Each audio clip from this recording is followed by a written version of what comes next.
I'm coming up on my 37th wedding anniversary. Thank you. Same woman. That's right. I met her at a comedy club. She was a waitress at a comedy club in the back of the room. I couldn't see her, but I heard this beautiful laugh. I fell in love with her laugh before I even saw her. She was a smoker 37 years ago, so I don't care what anybody says. Smokers have the best laughs. All that gasping, gagging, wheezing is music to a comic's ears. So I'm on stage and I heard this beautiful sound coming from the back of the room.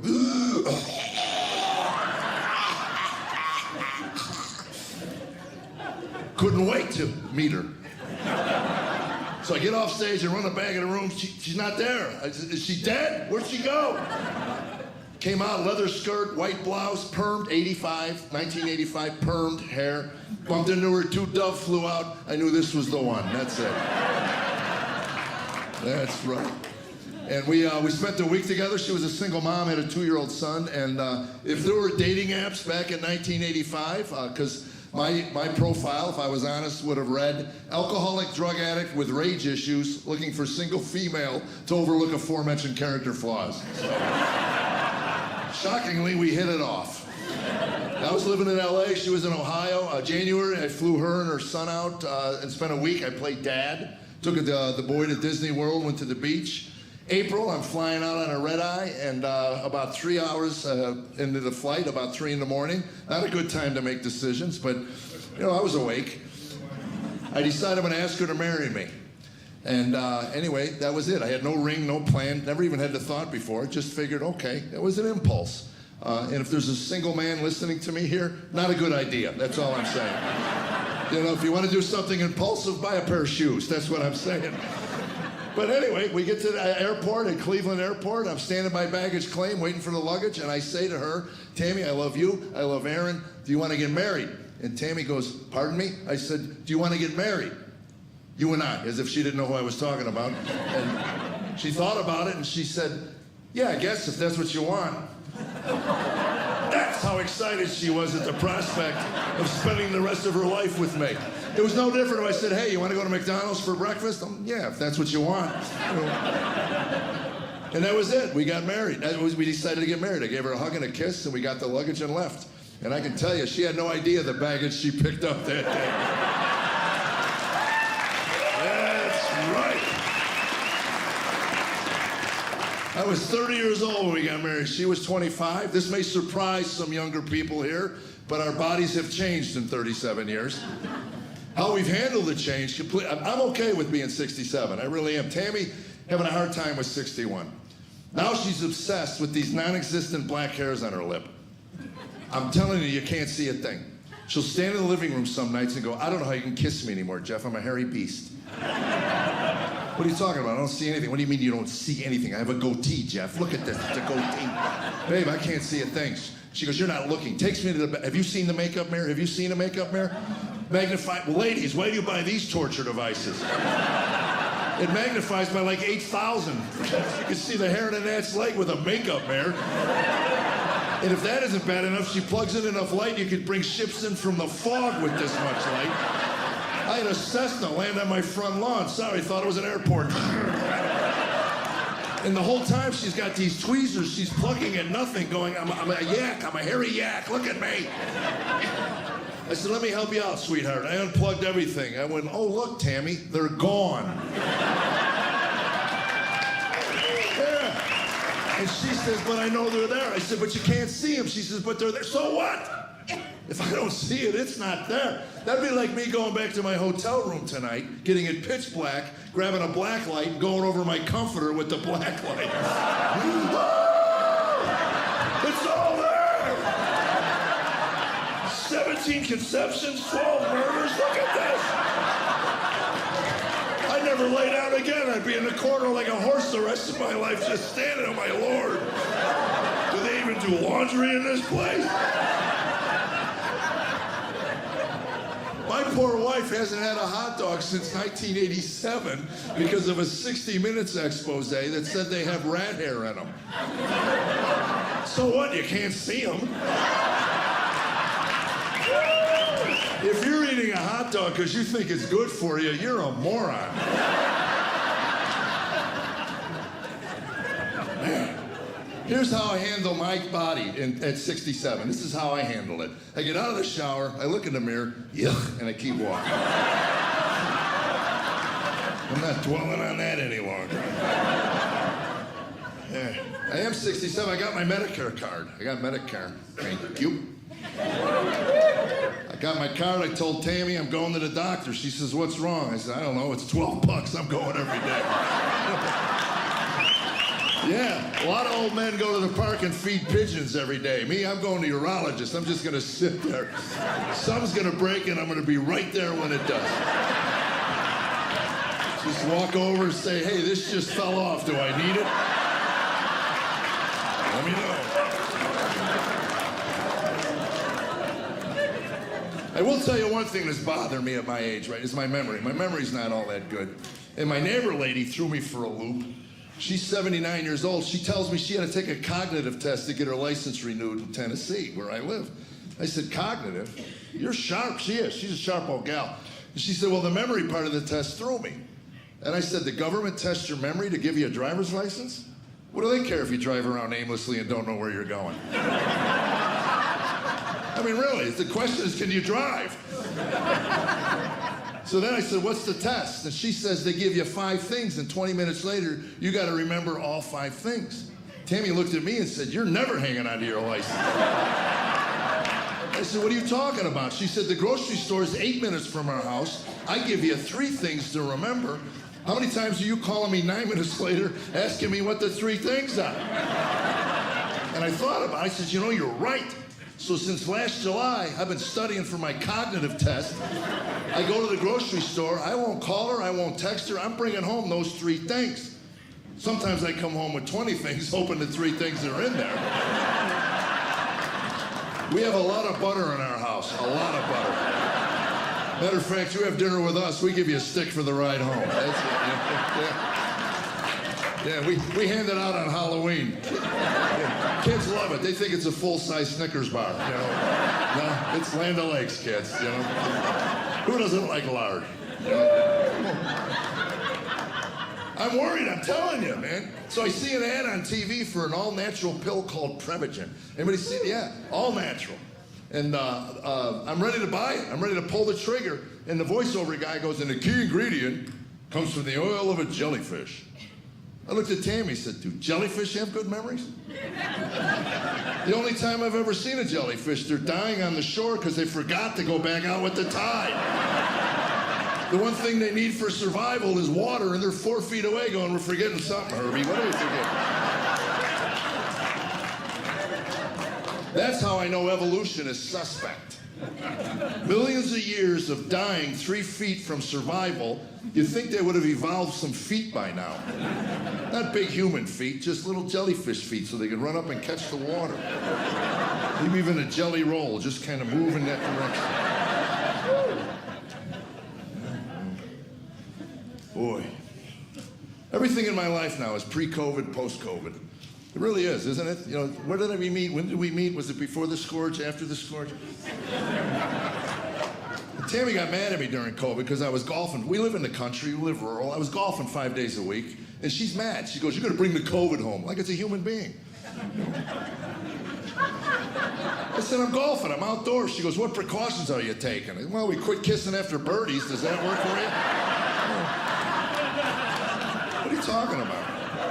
Besides, we play woke golf. That's what we play, woke golf. Woke golf is when you hit your tee shot, you get to pick your ball up and put it where you feel it should be. I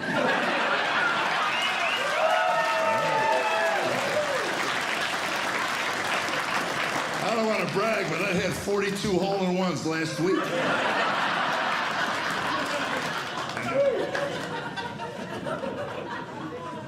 I would tell you, we lost our minds during COVID. Did we need an overpriced bureaucrat to tell me after shaking 100 hands in a night, hey, don't do this? And that whole 6-foot thing, where did that come from? How did they come up with that? In a laboratory? Hey, sneeze.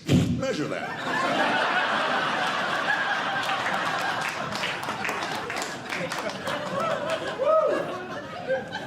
You know what COVID taught me? Socialism will never work in America. That's what it taught me. COVID hit, and the richest nation in the history of the world was out of toilet paper in 3 days. I mean, come on. I don't even get that. CDC came out and said, you know, it's a severe respiratory illness. And the entire nation said, we need toilet paper. I think you're wiping the wrong end, sport. And I figured that out on my own. I'm not a doctor.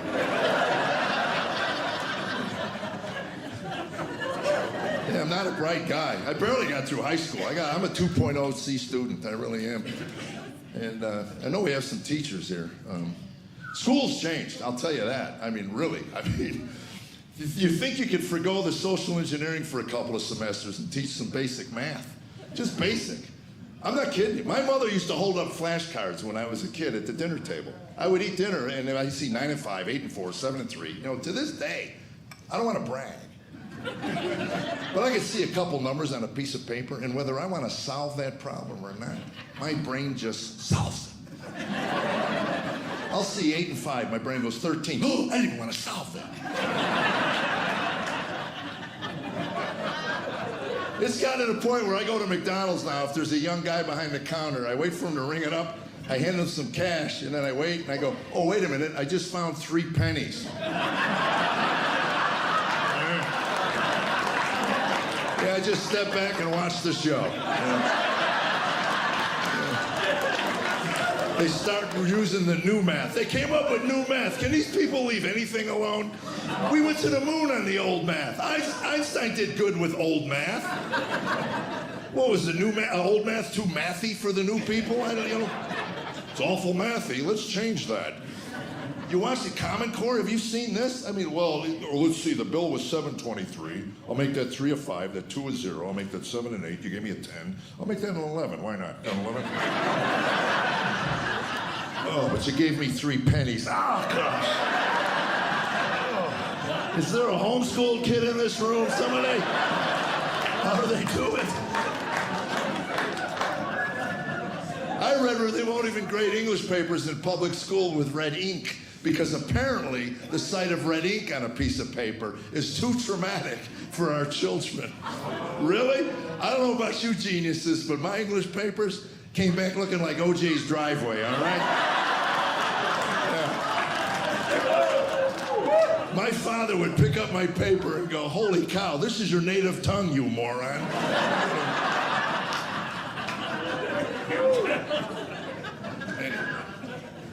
I had trouble with punctuation. I really did. I didn't get it. To this day, I don't understand. I'd hyphenate my thoughts in school. I'd write hyphen. So I'd get my paper back, and it was covered with periods and commas, red periods and commas. You know. Anyway, that's when I figured it out. Periods and commas were costing me points. So I write my paper, hyphen. At the bottom of the page, I would put a bunch of periods and commas.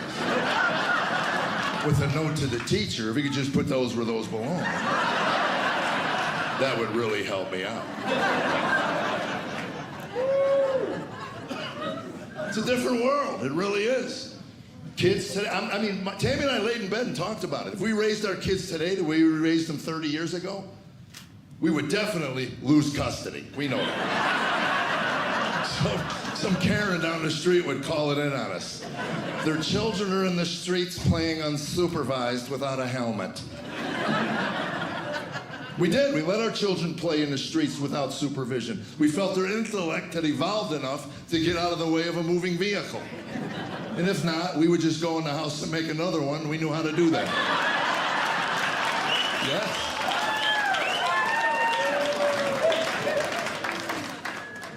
I'm telling you, man, the people. I went to a friend's house. They had a lock on a toilet bowl in the bathroom, and I said, "What are you afraid your kids are going to drown in there?" And he said, "No, they were throwing things in the toilet bowl and clogging it up." And I said, "You teach your children not to throw things in the toilet bowl. You're not going to unleash your kids on the rest of the world." He goes, "What do you mean?" I go, "Your kids are going to go to somebody's house. Look, no lock." And I don't know about any man in this room, but at my age, I got a 3-second delay between my brain going, I gotta go. So I'm running down the hall and buckling as I'm gotta get to the bathroom, A lock, there's a lock. What's the combination?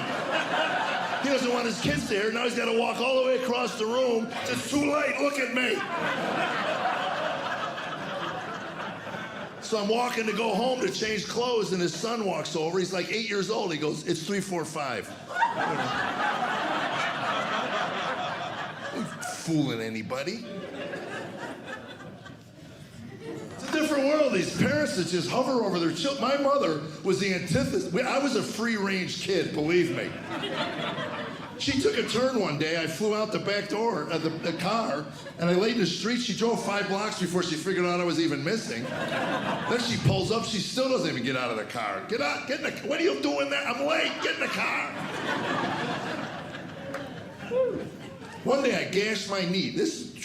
I slid in my yard, gashed my knee on some broken glass or something. I don't know. Anyway, I was bleeding profusely from my knee. I was kind of just standing there, and she, first words out of my mother's mouth when she saw, oh, stop bleeding on the rug. I'll never get that out. Get in the kitchen.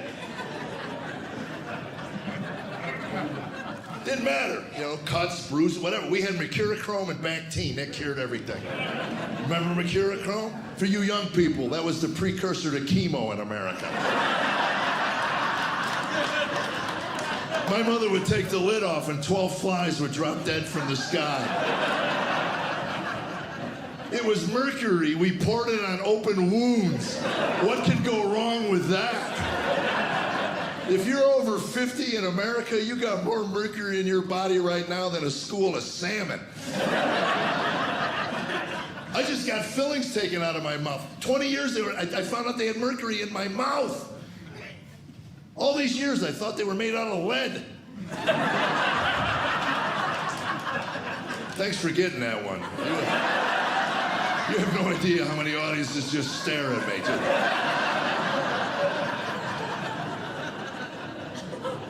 And Bactine, I remember Bactine, that hurt worse than any cut you ever had.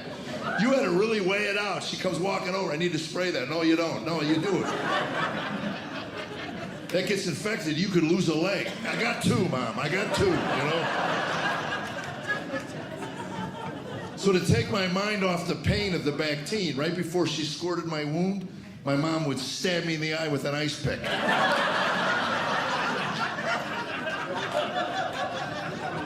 It worked. By the way, that video got taken off of Instagram for violence. I'm so glad they're looking out for us. Oh, boy. So anyway, we have grown boys. Tammy raised them. She really did. I was out of town all the time. My wife basically took infant boys. We have 2 of them. She infant boys through adolescence into adulthood. My sons are good husbands, they're good fathers, and they're good citizens, and that's on her. She did an amazing job. She really did.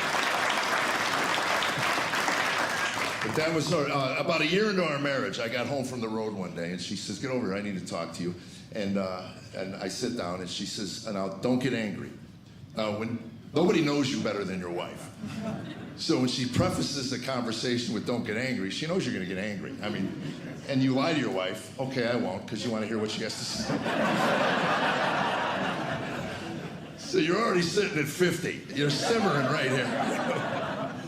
So anyway, she says, when you come home from the road, you disrupt everything in this house. You just like a bull in a china shop. We have a way of doing things. We have a rhythm to our life here. You come in, you disrupt the entire rhythm. So from here on out, when you come home from the road, don't do anything. Nothing. I mean, what do you mean? Nothing. Do the outside, do the lawn, do the landscape, but nothing in the house. You okay? I go, yeah. Anyway, she leaves. And I'm sitting there thinking, why did she think I'd get angry at that? What did she think I was going to say? No, I'm doing the laundry. So for all these years, I never really did anything. And now all of a sudden, they leave. Empty nest. She's devastated. I thought that was the whole point. Raise your kids and get them out as soon as possible. I was brainwashed to leave my home at 18. Every time I complained at all as a child, my parents said the exact same thing every time. These mashed potatoes are cold. When you're 18 and you have your own place, you can have all the hot mashed potatoes you want, Jeffrey. I just assumed 18 you left. They got me a suitcase for my 18th birthday. I said, where am I going to go? I don't have any place to live. I don't have a job. You'll figure it out. We love you, son. You know. Who knew you could live at home till you're 50 and become a U.S. senator? Holy cow. So I had to go on Google and read blogs written by women who wrote about empty nest. And anyway, it's a real thing, you know. And women nurture for that long, and then they leave, and now they have a hole in their soul, and they're looking for something, a new nurturing project. And the only one standing there is their husband. I don't want to be a project. I don't want to be anything. And it started with something simple. I got up one day at 7 in the morning. She's been up since 5.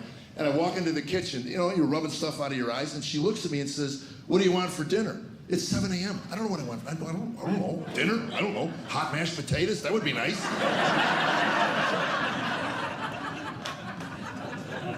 It got so bad within 3 days, I couldn't get out of my bed. I was paralyzed in the morning until I had an answer to that stupid dinner question. She's going to ask. I don't know what I want. And what killed me, no matter what we decided at 7 a.m., we never had at 6 p.m., ever.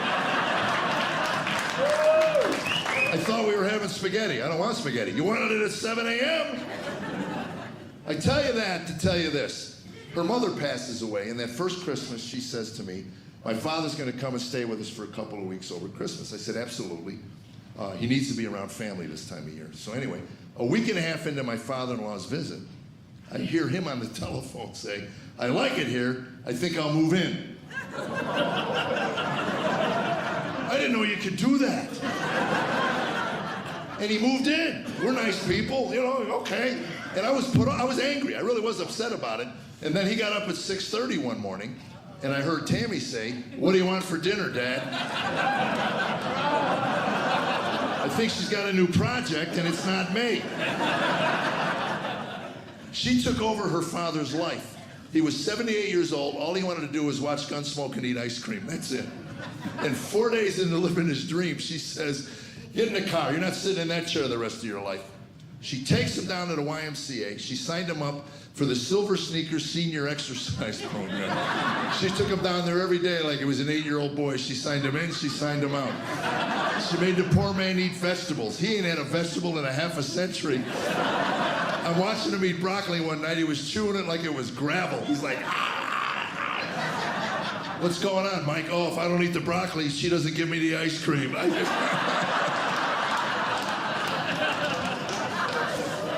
you think that would be enough? He goes to sit down. She says, no, it's a beautiful night. We live in the country. Walk. She made him walk after dinner every night. Walk.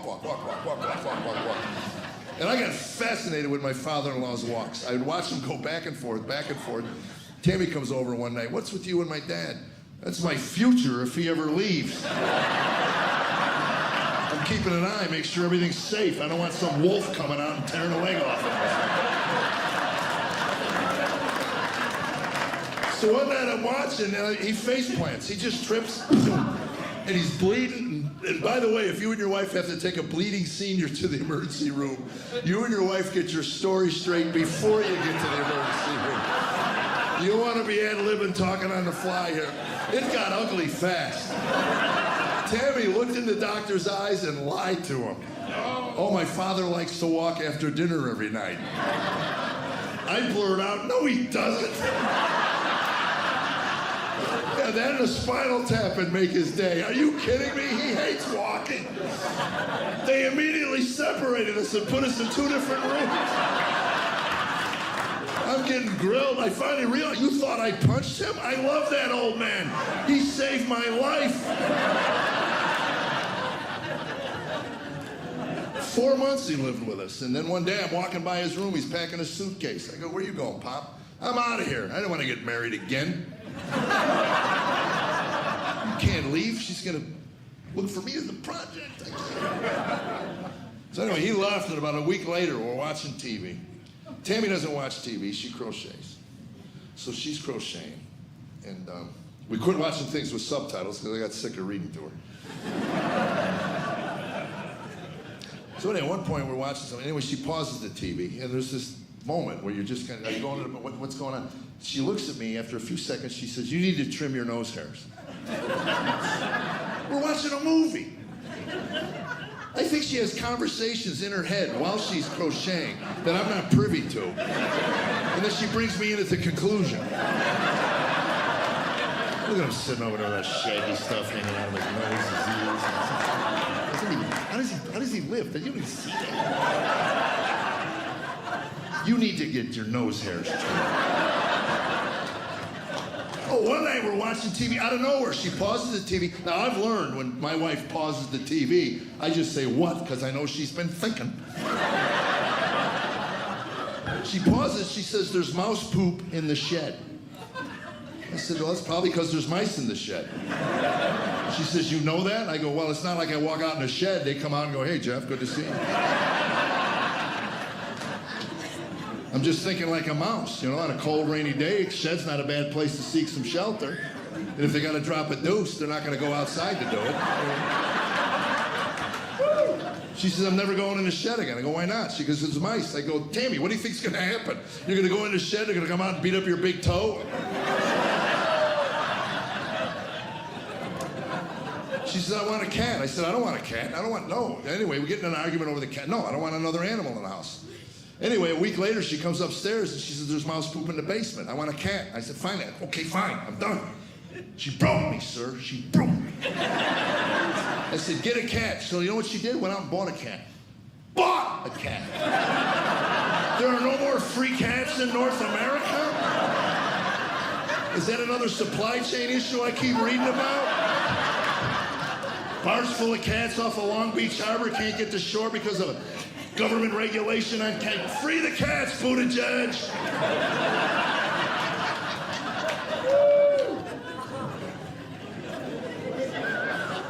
Buttigieg. I was watching our president speak, Joe, and about 4 minutes into his talk, I paused the TV. Tammy goes, what?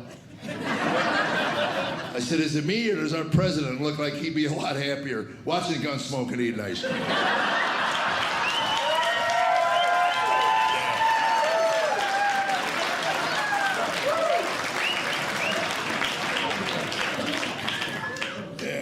Looks tired. I did that joke in South Carolina, and a woman sends me a page-and-a-half email. She was upset because I was picking on our president. And he's just trying to save the free world. Made me laugh too. So anyway, I read the whole thing. I sent her a short email back. I said, look, I normally don't reply, but I said, I got one question for you. You don't even have to reply to me. Just answer the question honestly to yourself. If you owned a Starbucks, would you let Joe Biden work your register?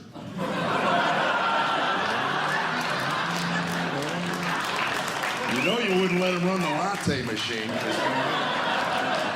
You let him greet at the door. Would you not let him greet at the door? He's an affable guy. Let him greet your customers. He'd shake their hand, I'm Joe Biden. And then he would regale them with stories on how years ago he walked the Colombian forest with Juan Valdez himself. Matter of fact, Joe Biden, personally handpicked those beans. They're roasting right now for your cup of coffee. You'd be so happy you'd say, thanks, Joe.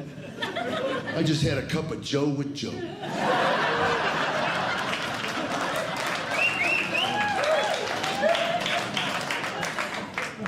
Anyway, I started comedy in 1978. That's when I started. So, 1982, all I ever wanted to do was Vegas. That was my goal.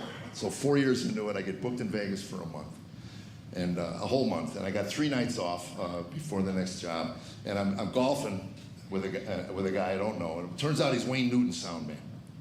So he says to me, you want to go see Wayne Newton? 1982, are you kidding me? Wayne Newton was the quintessential Las Vegas entertainer. He was at the top of his game.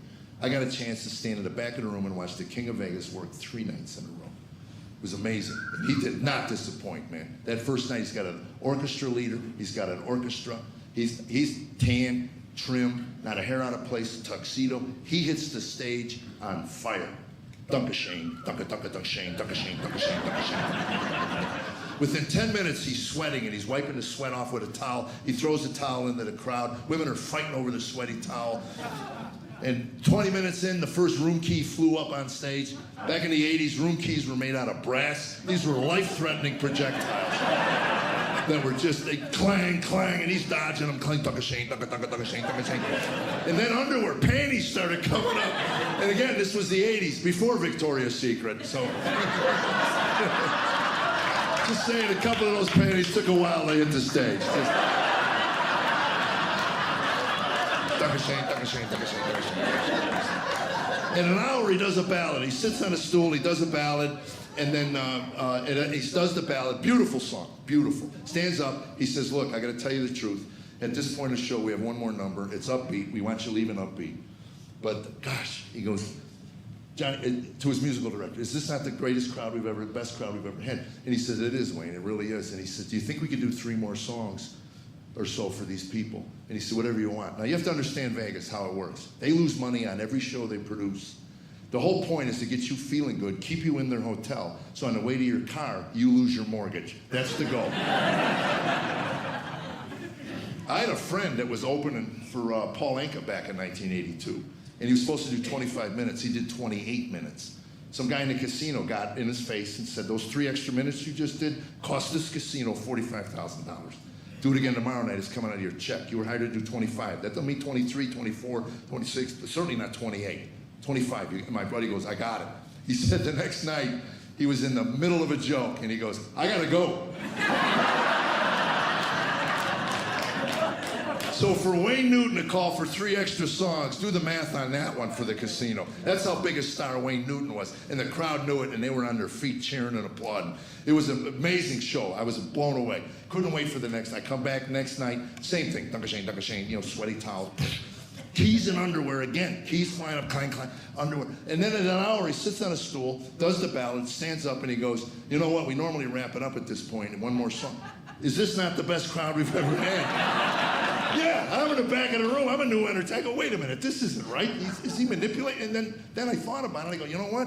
I'll give him the benefit of the doubt. Maybe I just witnessed the 2 greatest shows, the greatest Vegas entertainer Wayne Newton has ever produced. I don't know. Gave him the benefit of the doubt. Look, I've been at this since 1978, and I can tell you, not 1 pair of panties have ever flown up on my stage. Not 1. So I gave him the benefit of the doubt. Next night I come back, sits on a stool at an hour, stands up, and he goes, we normally do 1 more, but is this not the greatest crowd we've ever... And that's when it hits me. He's manipulating these people. He's probably not even doing extra time. Casino gave him 1 hour and 15. At an hour, he's trying to tell them, I'm going to give you extra 15 minutes because I like you that much. He's manipulating these people. Ticked me off. I only told you that because I normally wrap it up at this point. You guys have been the best crowd I've ever had. Thank you, Branyan. God bless you. Thank you. I've never been in a pageant in my life, y'all. I am way too competitive. If I won, like, I would go off. Like, it would go, and the winner of this year's Miss Conjunctivitis is Christy Conder. Let's go! Let's go! Woo! In your face, other people! Woo! Number 1 crown! Elbow, elbow, wrist, wrist, wrist. Elbow, wrist, wrist, wrist. As you can tell, I am not your typical woman. I am too tall to be cute. I am a blonde that identifies as a brunette. And my pronouns are Clairol and Revlon. I've been married 30 years. Thank you. That's the Pearl anniversary, by the way, which means we have irritated each other long enough to create something of value. Our youngest child is in college. Yeah? Yes?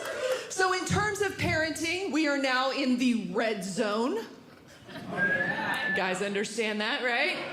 And I was a little sad until somebody said, well, you know, you could have another baby. No.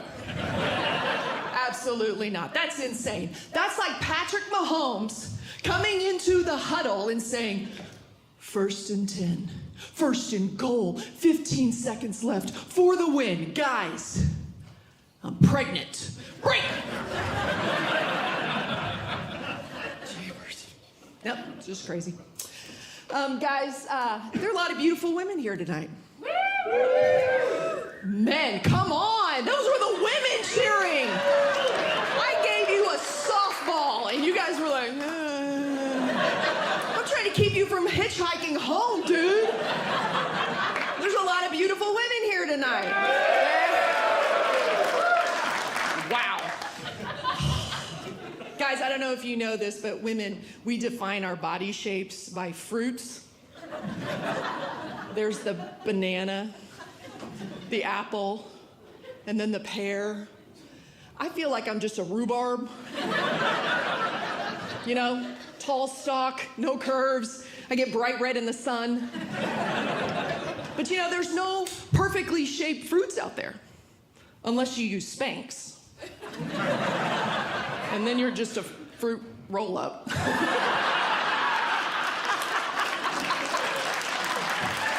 him what Spanx are. He just went, okay, yeah. I have been trying to lose weight recently. Who hasn't, right? Those commercials don't help at all, right? You got some skinny little thing that goes, I lost 50 pounds on Neutrogeny's system, and if I can do it, you can do it. And at the bottom, it always says, results not typical. You know what she should say is, I spent $6,000 to lose half a pound and became a raging total lunatic from all the gnawing hunger, and then I ate 40 sleeves of Oreos and gained back 62 pounds. That's typical.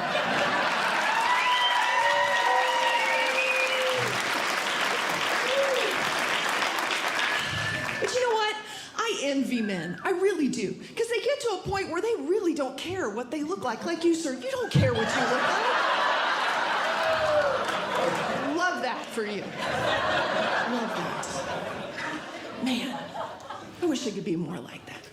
You know? But there's other things that I love about men. They can communicate so much with a simple handshake. Right? Go up and they meet people. It can be hello, goodbye. They go up, Brother John, Brother Tom. You know, that's it. And they know each other. Did you know in Texas, a handshake is legally binding? It is that impressive. We women don't have anything like this.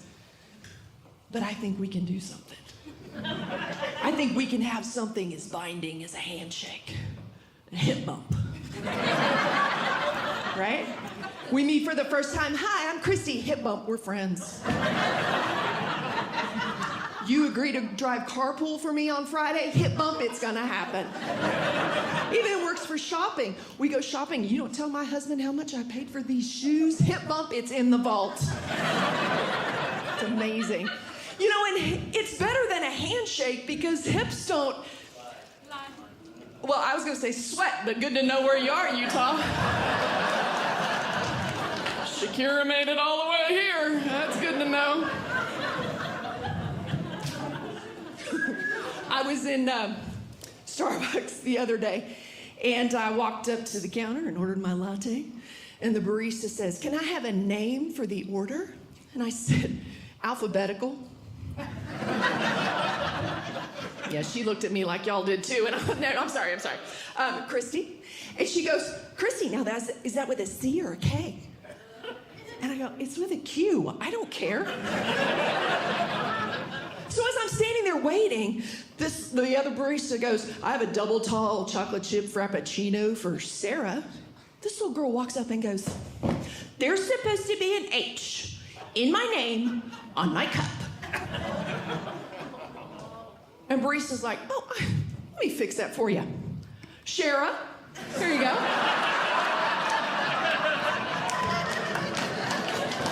The H is at the end. So sorry about that. Sarah. The H is silent. I'm dying, y'all. I am dying. And then I hear this. "I have a latte for Christy." That's my name now. That is who I am. So y'all, true confession, after 25 years, I just got out of a cult. Yeah. It was actually the PTA, but Y'all have PTA here, right? Yeah. You know the dress code, right?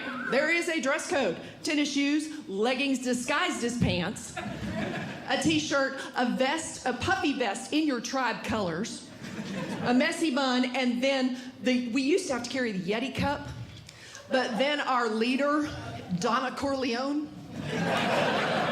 had a meeting with the Stanley Cup people, and they made her an offer she couldn't refuse.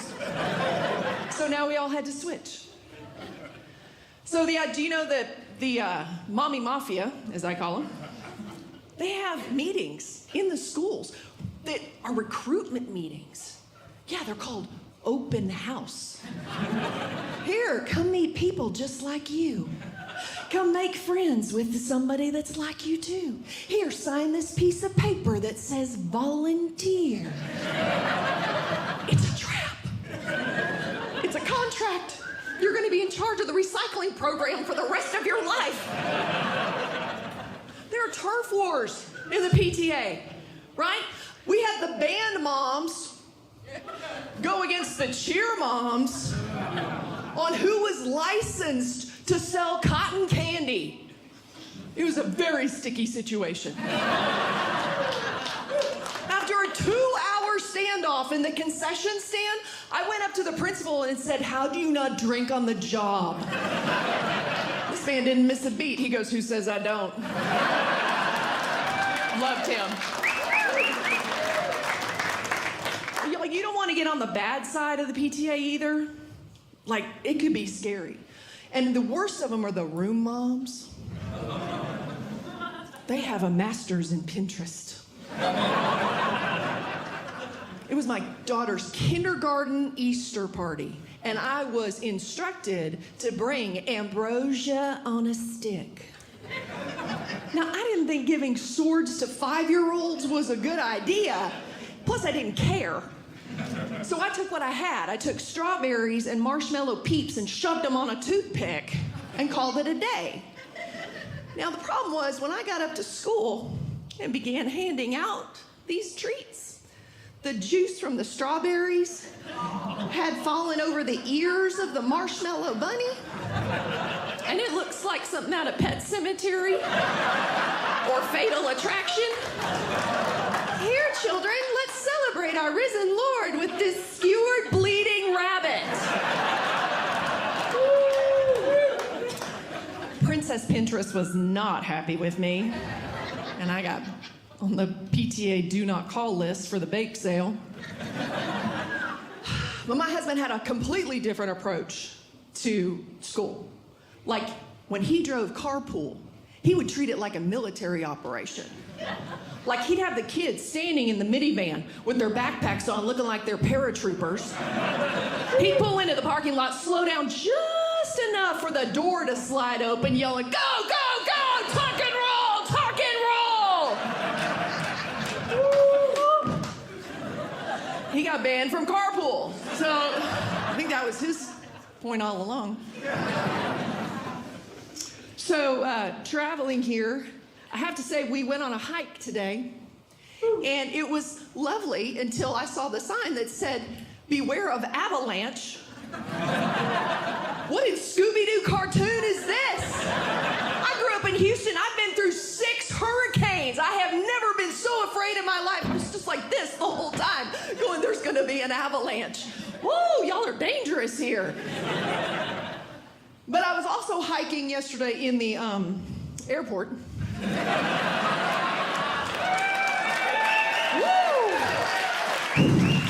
How far did we get? And I heard this as we were walking. Ladies and gentlemen, this will be a peanut-free flight since we have someone on board with a severe allergy. You can get something banned from a flight just by saying you're allergic to it. Ding! Yes, I'm allergic to seat kickers, loud talkers, and whiny liberals. So...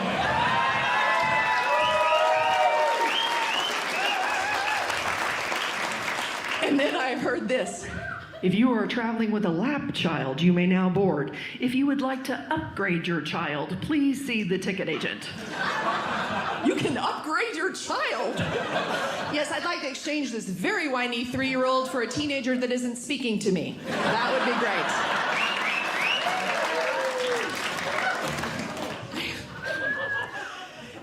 some crazy drivers here. Like today, I saw a woman steering with a coffee cup in one hand, putting on mascara with the other, and a dog riding in her lap. But hey, at least she wasn't texting on that bicycle. Anybody teach your child to drive yet? Near-death experience, wasn't it, man? Oh my gosh. You know, but then your car immediately comes with one of those passenger side air brakes where you're just going, it just makes me feel better to think I'm doing something. But when my son got his driver's license, he got all cocky, you know, and he was like, hey, Mom, you didn't come to a complete stop at that stop sign. Mom, you didn't signal to change lanes just then. Mom, you should be driving with your hands and not your knees. Well, listen here, Pookie Bear. Mama was using her hands to signal that man that just cut her off. So back off, I'm late for church.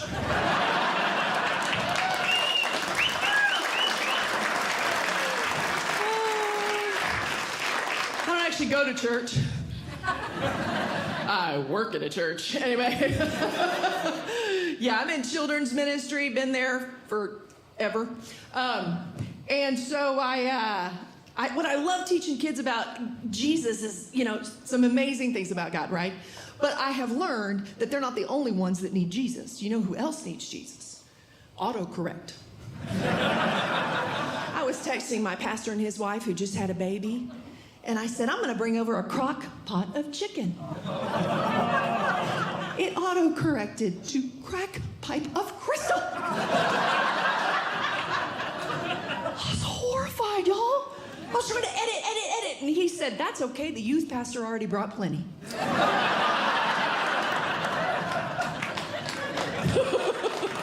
Oh, my gosh. I love teaching kids about God because they also have some great observations. Like I got this one time. Hey, Miss Christy, if David had seen Bathsheba in the shower, would she have been shower Sheba?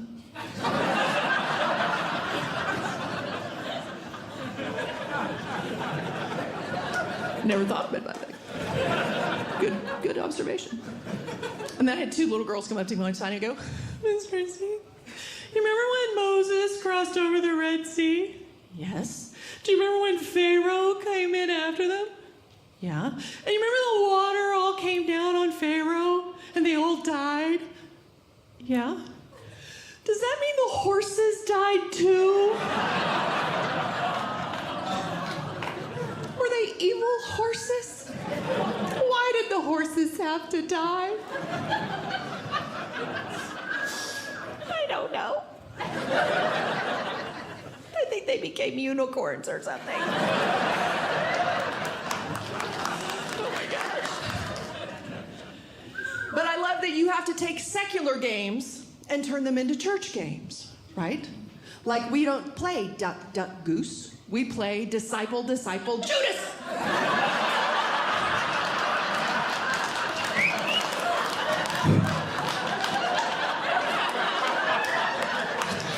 Y'all gonna love this one. We don't play pin the tail on the donkey. We play pin the nose on the leper.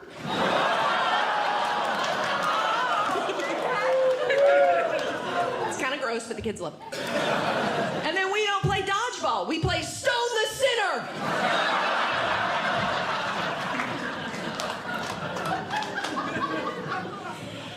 Y'all choosing a VBS? Anybody go to Vacation Bible School? Y'all do that here? Yeah?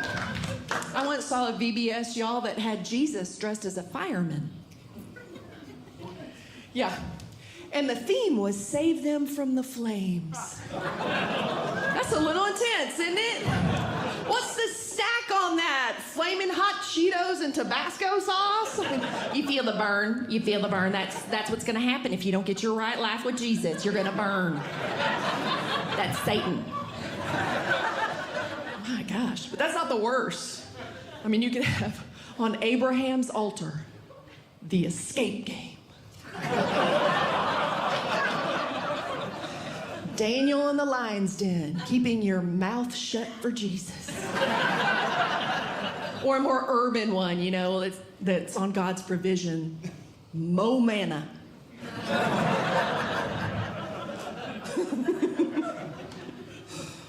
But know it's going to be a long Sunday morning, especially in children's ministry when you get this. Hey, Miss Christy, could I talk to you for just a second? Oh, no. My wife's out of town. So I kept the kids up a little bit late last night. And then this morning for breakfast, I gave them donuts and Yoo-hoo. And I forgot to give the little one his medicine, so he might be a little more active, if you know what I mean. And then we're going to stay for all 3 services. And then they're excited about a birthday party. We're going to go at Chuck E. Cheese afterward. But you have a blessed morning. Pastor's kids.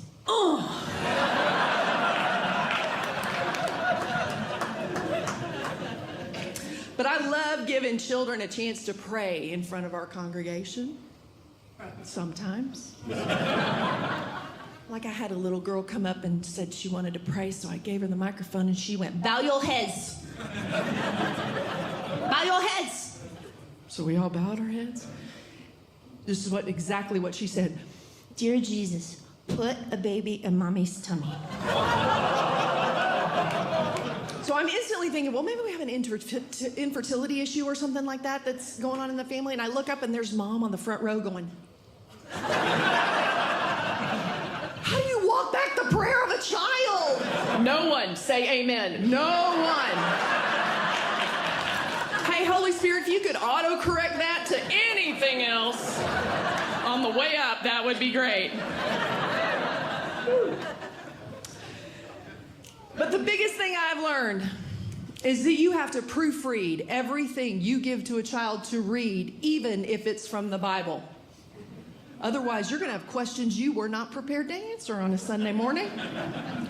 I had this. Now, boys and girls, we are talking about David and Goliath. And Goliath has just challenged the Israelites to a fight. And David's going to talk to his men, okay? Rachel's going to read for us from the Bible, okay? Rachel, you go ahead and read. Okay, thank you, Miss Christy.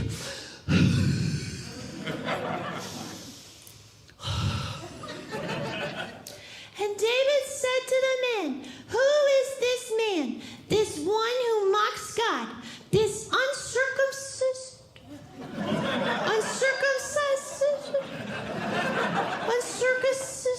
Miss Christy, what is that word?"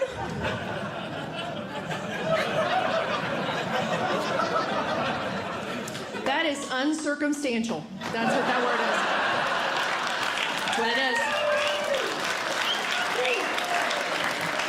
And then you got some homeschooler in the back that goes, "That's not what it says. That's not what it says. We did an art project on that last week, and that's not what it says." I know.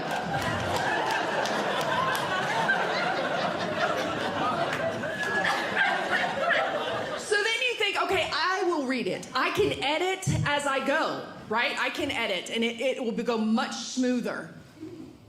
Now, boys and girls, we are talking about Joshua, and he's going to send some people into the promised land to spy, okay? So we're going to read. You read along in your Bibles, and I will read aloud, okay? If you have any questions, just raise your hand. Raise your hand. We're reading. We're good readers. Okay, here we go. And Joshua sent 2 spies from the land of Shittim into... I'm sorry, Miss Christy misread that. That's pronounced Siddim. That's pronounced Siddim. That's my bad. Okay. Sent 2 spies from the land of... Oh, Caleb has a question. Yeah, Caleb, what's your question? You're right. There is an H in that word. You're right. But, you know, it's a silent H. Kind of like Sarah. So Miss Christy's going to read it just like that. From the land of Siddim. Okay. And they went to the home of Rahab the prostitute. Please, nobody raise your hand. Please, nobody raise your hand. Yeah, they went and they hid there. Caleb has another question. Yeah, Caleb, you know what? We're going to keep reading. I'm going to ask you to ask your teacher, Mr. Gary, whatever your question is right then, okay? That's okay. Oh, Gary's turning red like a rhubarb. Okay. And so they went to the promised land. Gary, yes, Mr. Gary, you have a question? Yeah, Caleb wants to know what Rahab's job was. Yeah, I figured, Gary, you coward. Okay. She was in sales. And then you do what every good children's pastor does. You says, "Who wants candy?"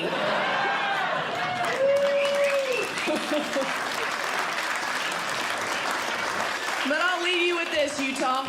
Make sure you even check your references to any verse that you send to children. I was writing notes and saying, "I believe in you. God loves you. Love, Miss Christy." Micah 1:8. And I had a colleague say, "What is Micah 1:8?" I said, "It's a beautiful verse. It says, 'He has shown you, O man, what is good. And what does the Lord require of you but to do justly and to love mercy and to walk humbly with your God.'" Beautiful verse. That's Micah 6:8.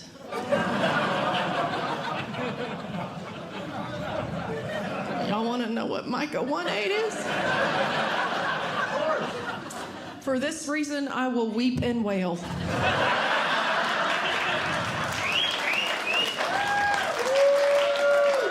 "I will go barefoot and naked.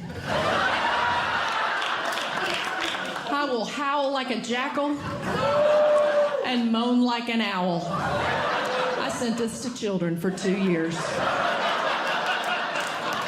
But the joke's on them because that's now my life verse since the pandemic. You've been great, Utah. My name is Christy. It's actually the second time around, and I've grown quite a bit. I am old, and things are. It's just time to acknowledge it. Things are different today than they were when I was growing up. Everything is different. Education is different. When I was growing up in school, you were allowed to fail. It's not that way anymore, is it? Nobody fails. You can't do it. You will succeed no matter what you do. In my day, we left a lot of kids behind. A lot of them. A lot of them. Some of my best friends still back there.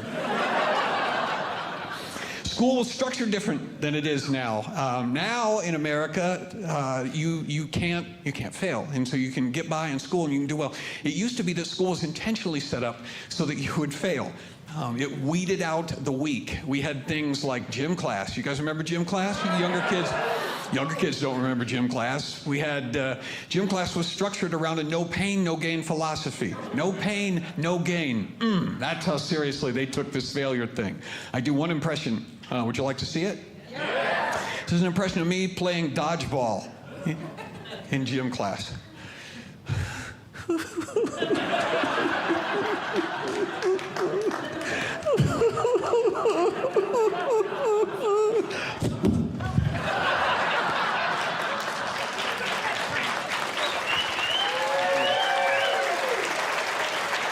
Thank you.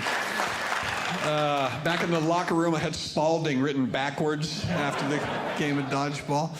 Everything about it. I was in a split gym class in school. It was 7th graders and 9th graders together in the same class. It's a great idea. It's like putting the Marines and a bunch of Hello Kitty together in the same obstacle course.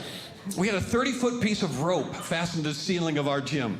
The test was, you're nodding, the test was the coach would hold up a stopwatch. You had to climb to the top of the rope, ring the bell, and then climb down as fast as you could, which when I was little seemed really stupid.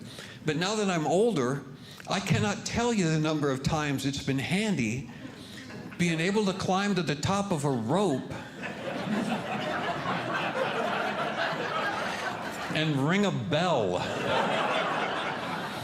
This is a life skill that you use over and over. Split gym. 9th graders always got to go first. Coach would hold up a stopwatch. You ready to go? Yes, sir. Take hold of the rope. Bing, ring the bell, come down, 10 seconds, done. The kid would turn to me and say, "Let's see you top that, Branyan." So I step up to the rope and lunge at the rope. My arms would be working like this, my legs would be working like that. I'd be swinging back and forth and banging off the back wall and sweating and fighting. And after an eternity, I could hear the class underneath me yelling. I looked down, and it was not the same class I came in with. They had graduated. But because of raw perseverance and persistence and spirit and grit, I made it to the top. I know you don't believe me, but I appreciate that. I listened to the sound of that bell ringing in my ear, and I celebrated. For the first time in my life, I was a winner. I was victorious. I was 30 feet in the air, hanging by a rope. And I never in my wildest dreams figured I would make it to the top, so I'd spent no time working on a plan for descent. So at that point, more or less instinct took over, and I just wrapped the rope around my leg and let go, which really improved my time. You know the sound a fishing reel makes when you hook into a bass? Smoke and sparks shooting out between my knees. By the time I hit the mat, my pants burst into flames. Turned the kid behind me and said, let's see you top that.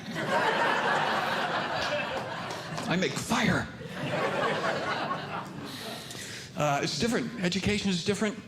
And the process of learning is something you have to take your entire life to do. It takes a whole lifetime because you're constantly learning new things. Constantly.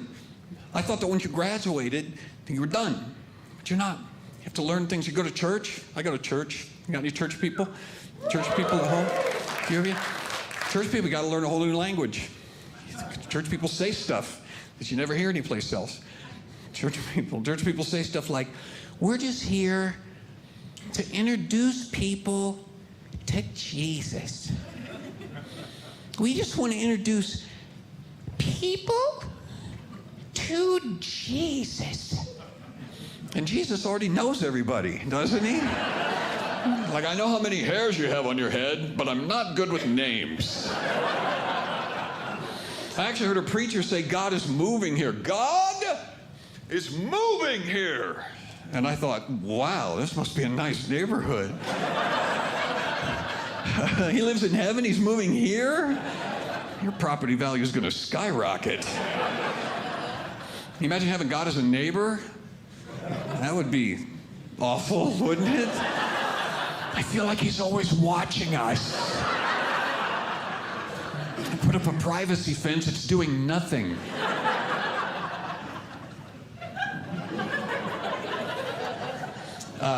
I got this out of a church too. I didn't make this sign. I actually got this out of a church, a live church in northern Indiana. It was sitting on a table in the little room that you go through before you get into the sanctuary. What do you guys call that room? Foyer. Somebody said narthex. That's what they called it. Narthex. Did you get that out of our narthex? I was like, I thought the narthex were hunted to extinction 100 years ago. I thought we killed them all to make coats out of their pelts. Is that narthex? No, it's imitation vestibule.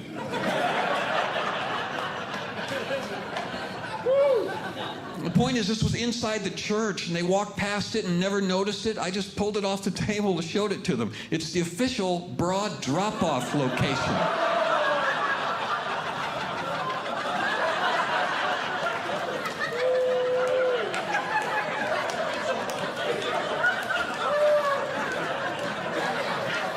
This is intriguing, isn't it? How many unofficial places have we dropped them off on Sunday? And we have no idea what happened to them. If I was an atheist, I would go to this church just to see what their choir looks like.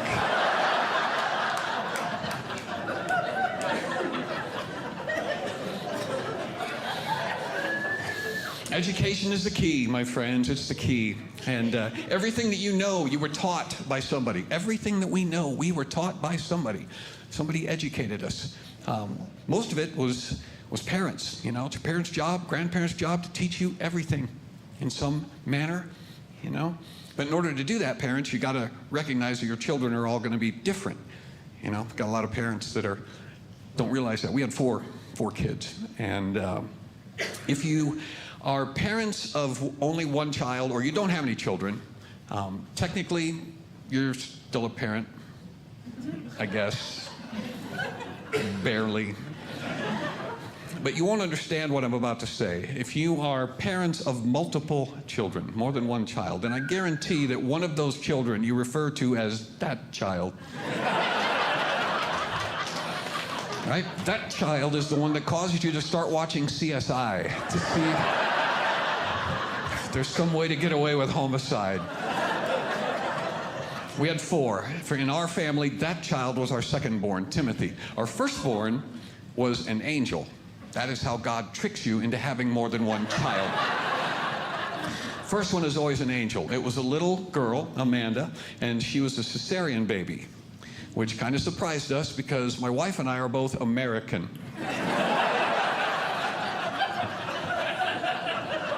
But we found out we're going to have a little cesarean baby, and we said, okay, we will raise her as if she is our own. And if you know anything about cesarean babies, it's a different process, much different than natural childbirth. They cut a hole in the mother about the size of a baby, pull the baby out. So the baby doesn't go through the birth canal, so there's not all of that trauma. And so she came out perfect, firstborn, had a little round face, little pink cheeks. She was wearing a clean diaper when they pulled her out. That child was second born, and he was natural childbirth. So when he came out, it was like, yeah! And then he skittered under a table.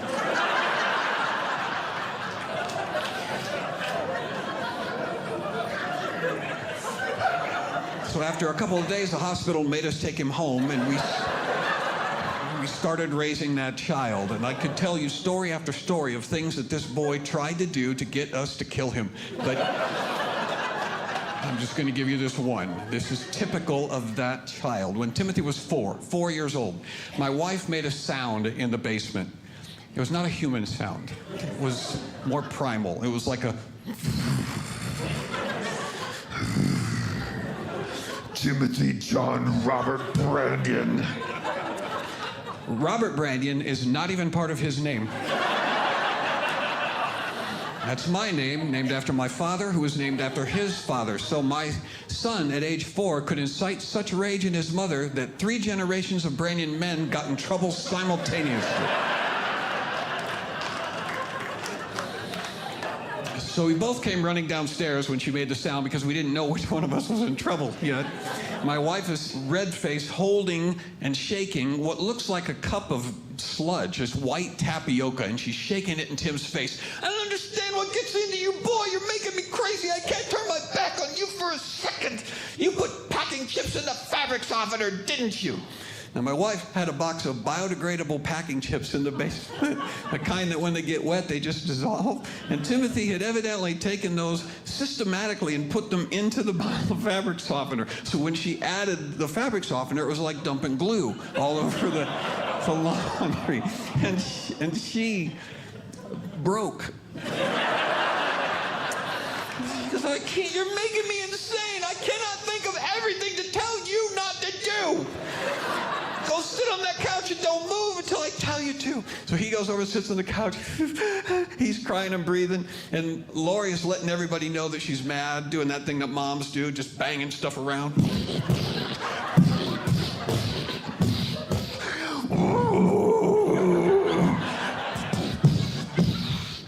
She goes over to the cabinet. She opens up the cabinet, pulls out another bottle of fabric softener. She cranks off the lid. She looks inside.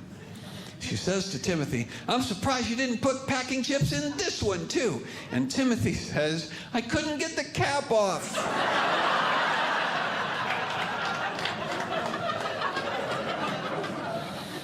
Now, do you think I laughed right there? I went upstairs. Parents, got to educate your kids. Everything that they know, they learn from your education. And a lot of parents don't feel like they're up to it. You know, I don't think I can teach my kids. I don't know how to teach my kids. What am I going to do? It's like, well, they know how to walk. They know how to use the toilet. They know how to use silverware. Who taught them how to do that? You did. You're capable. And here's the beauty of it, parents. They're going to learn stuff from you even if you don't intend for them to. They're going to learn stuff from you accidentally. My mom taught us stuff all the time, not on purpose. You know, parents are like, well, I don't feel like I'm competent to teach. Of course you're not. You're an idiot like everybody else. But your kids are still going to learn stuff from you. It's okay. You don't have to be perfect. You can be an idiot. My mom, when I was in high school, my bedroom was at the top of the stairs and around the corner. So my mom could not see into my bedroom from the foot of the stairs. So one afternoon, she's standing down there calling up to me, and she goes, "John?" "Yeah, Mom." "Are you still here?"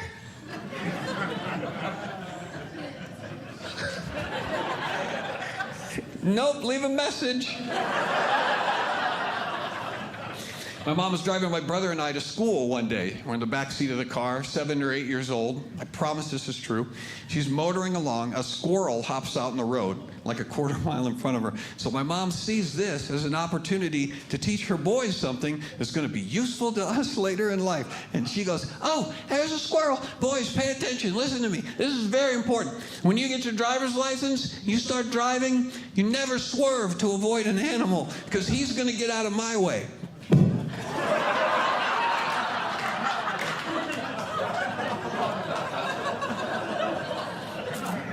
He was just spinning in the road.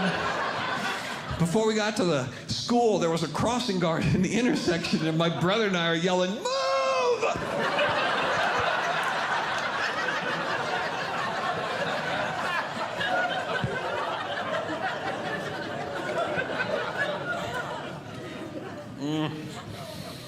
Moms are going to teach, dads are going to teach. Moms are going to teach because moms got sayings. Moms have got phrases. My mom had them, and some of you have them. I know you do.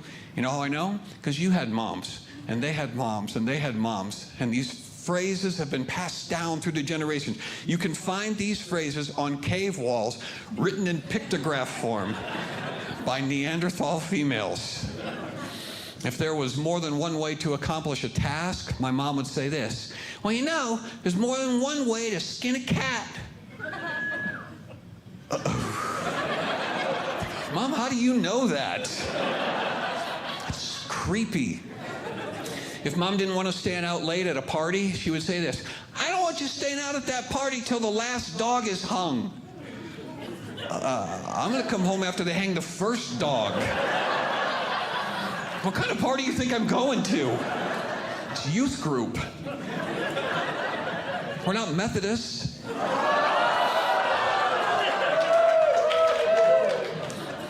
We weren't. She also didn't want us staying out till the cows came home. She would say, "I don't want you staying out till the cows come home." Mom, I've lived here my whole life. Cows have never come home.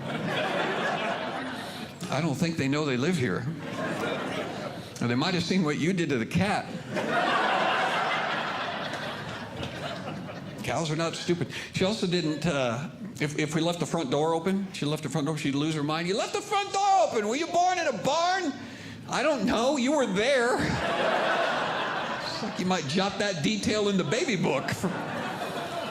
That's in case the cows come home. Can't work a knob with their cloven hooves. So if you're worried, parents, moms, if you're worried about saying something dumb, and your children laughing at you, this is my gift to you. All you have to do is start speaking with a British accent. Because no matter what you say with a British accent, you sound like a genius. "I dropped my phone in the toilet." Brilliant. "I don't want you staying out until the cows come home." "There's more than one way to skin a cat." All of those things sound better, but if you really want to kick it up to the next level, you should start doing this immediately. Convert your regular everyday phrases into Shakespeare. Then you can say it with the British accent and with Shakespeare. For example, don't ask, "Are you wearing clean underwear?" Say, "Are thy nether regions with unsullied undergarments now currently enrobed?"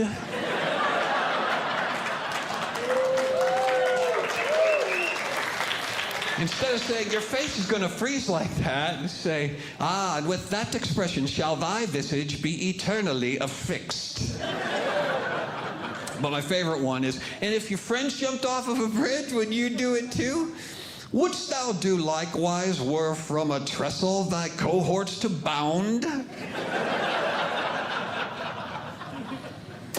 instead of just reading fairy tales, instead of just talking about once upon a time there were 3 bears, say this: In a cottage in the woods dwelt a sloth of 3 Bruins, a patriarch, a matriarch, and a filial juvenile. One day, while busily toiling at the tutelage of her tot, Mama Bear found herself unceremoniously and unexpectedly interrupted.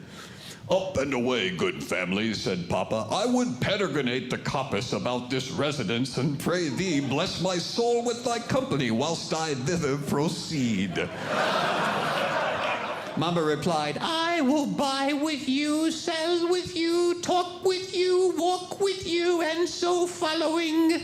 But give us your kin account, good sire, for this walk thou hast so quick conspired. From our hut this day shall rudely shew us thy motive for such acts impetuous.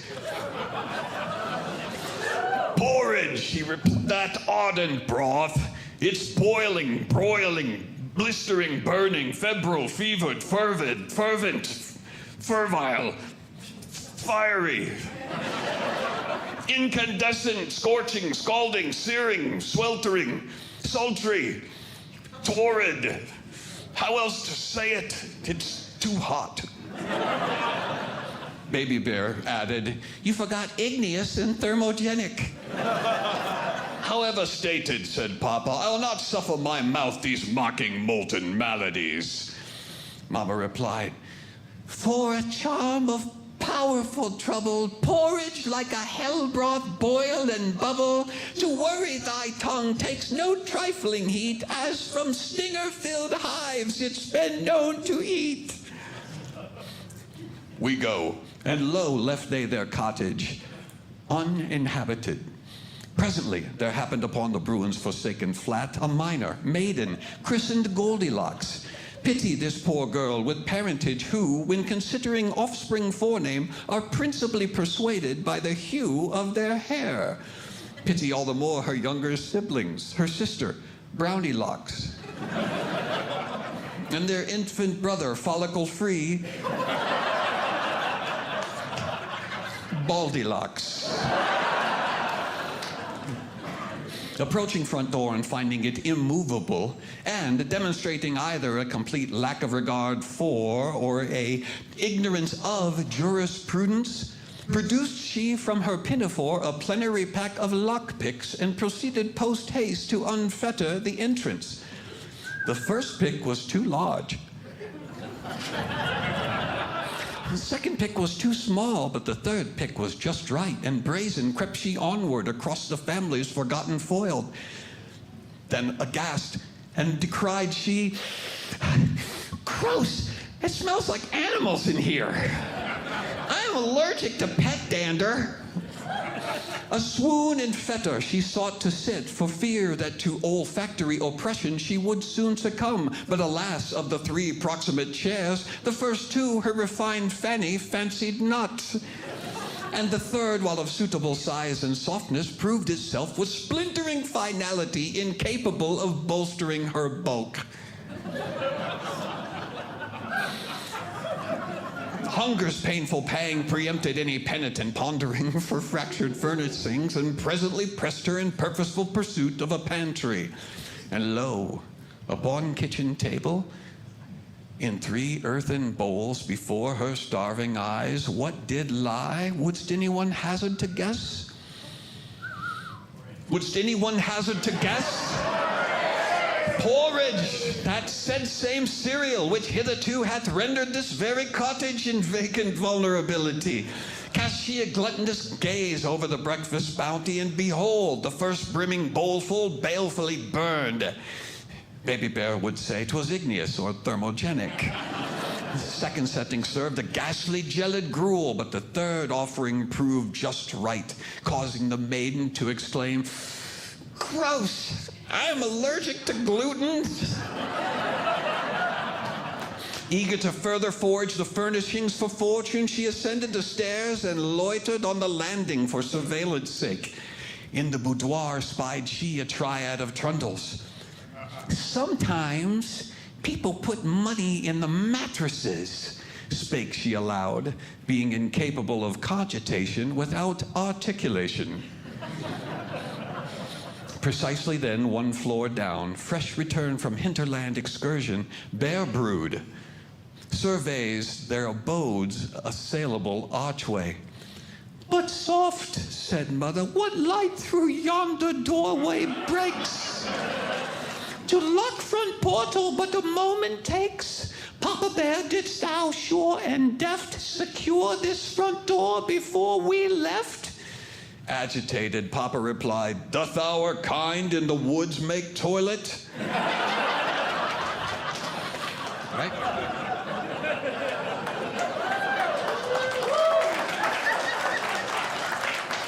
It was Baby Bear's astute observation that supplied the truth. My father's duties have not been shirked. Rather, this access a burglar has worked. Our sanctum is breached, Cried Papa, and flew he forward through the foyer. someone's been sitting in my chair. Mama replied, From the marks on my chair, I am inclined to deduce it has hosted a foreign behind. but by far the most piteous cries emanate from their youth. Along with front door justly lamented, behold my chair also fragmented. To render it thusly, what cur hath nerve? For this brutal treatment it doth not deserve. Bear Brood then round kitchen table surveys the status of their forsaken cereal. And Mama said, Friends, Bruins and countrymen, lend me your ears. Behold, more reason for shedding your tears. Each bowl sampled, we are provoked, earned not these indignities to which we are yoked. Papa exclaimed, doubtless mischief's consequences terminate on this floor, and heedless headed the aggregate upstairs, invading their incognizant intruders' intense inspection of their interiors. Using the aggregate power of her consternated Argot, Goldilocks exclaimed, Bears? I am allergic to being mauled. Struck by her miserable countenance, Papa Bear, with unexpected commiseration, spaketh softly, Frailty, thy name is woman. Though our hospitality thou hast affronted, we shall not with malice respond, nor shall we thy evil reciprocate. But alas, to her layman's ears, the bear's vernacular proved too much, and construed she his enunciations as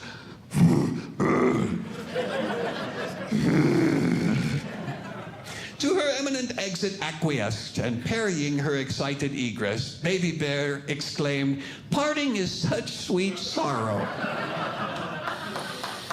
Momentarily abreasting her departure, the amazed maiden marveled, Did that little bear just talk? Prompting Baby Bear to proffer politely, Though to thee I seem grisly, be ye not fooled. My speech is fluent, for I am homeschooled.